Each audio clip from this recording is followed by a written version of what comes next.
ห่งศรัทธาไหลหลั่งมาที่วัดจอมทองดังสายแม่น้ำคงล่องไหลเย็นใสทลาวัดแห่งนี้เป็นที่ก่อสร้างนานมาของสนพุทธศาสนาเลื่อมใสศรัทธาบูชากราบไหว้เก้าผมเบี่ยงแพถือมาแต่บูหานนาการเศร้าพุทธทุกคนลูกหลานผู้เหยียด12หูของ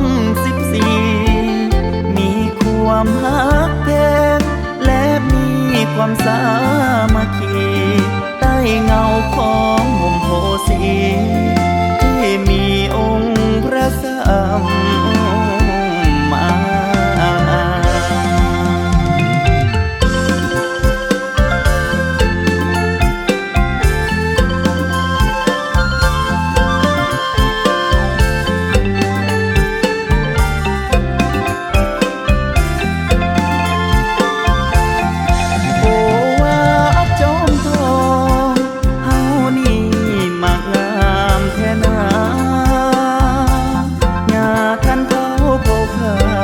จัดแต่งแบ่งให้งามแล้ว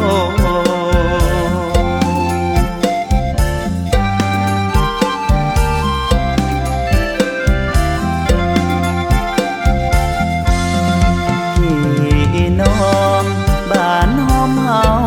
บ่เคยบ่ายเบียงจิตมันเที่ยง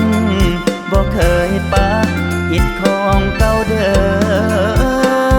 มมาพากันส่งเสริมเหตุของเดิมเขาของเฮาเอาไว้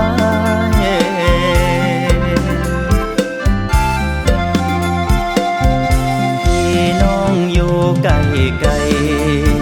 เหล่าไทยอเมริกาก็ได้พร้อมกันมากฐินผ้าป่าห่วมกันวันนี้